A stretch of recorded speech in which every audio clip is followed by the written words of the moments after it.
I have a client Mm-hmm. who sent me a pre-qualification letter the other day when I asked them for a pre-approval, and I did not want to accept it.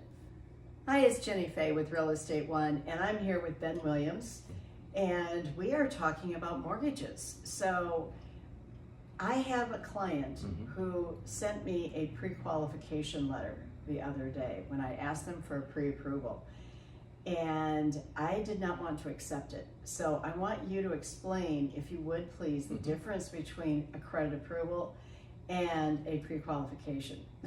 Yeah, it's a really important fact to get straight when you're looking and when you're going out there getting pre-approved for a loan. A pre-qualification is nothing more than the lender taking the buyer's word for the information on the application, meaning that the lender will not do verify the income, will not verify bank statements or anything like that. All they're doing is pulling their credit and seeing based on their loan application that they said they make $4,000, $5,000, $6,000 a month. Then based on those factors, then that's a pre-qualification. Mm-hmm. Now a pre-approval is, I like to call the Ronald Reagan effect. It's the trust but verify, meaning that the lender then takes the loan application, reads through it, requests the tax records, 2 months of bank statements, last 2 months of pay stubs or investments, whatever their income stream is, and then a copy of their driver's license W-2 forms and too. the W-2 forms as well.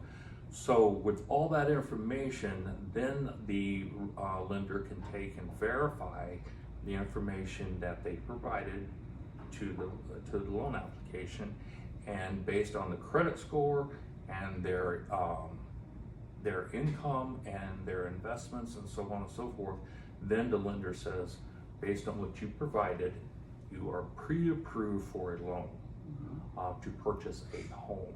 Right. So that's the big difference, and that's what you want to have when you're out there looking for a house. The reason why I feel that it is a challenging aspect is because it does require a little bit of work up front. It does.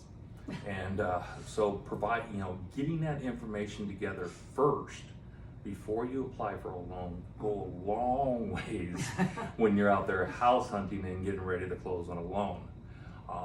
If you do have a buyer and say you're listing the house, okay, and you have a agent that comes to you with a pre-qualification letter, well, the first alarm bells that should be going off is like, the buyer hasn't been vetted yet. Right. So you don't know as a representative or as a seller that this particular buyer is actually going to be able to get approved for a loan. That's correct. And you don't know if the information that he's provided on his application is true or not. So you could be wasting a lot of time as a seller or a listing agent accepting an offer, because now that buyer is going to have to provide all that information to his lender, and sometimes that could really increase the closing time by a couple of weeks, if not more.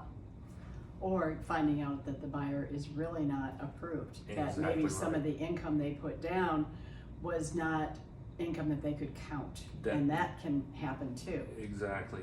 There's been cases in point. I had a loan application recently where husband and wife submitted a loan application.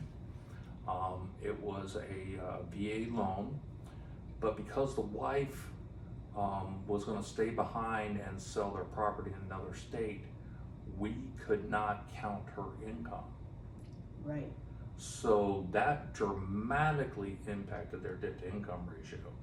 So although on paper they are very strong, qualified buyers, but because of that circumstance, we could not use her income, even though she's been steadily employed for many years, but we could not use her income. So that is one issue that could come up, that if the buyer isn't pre-approved, they automatically assume that their income is legit.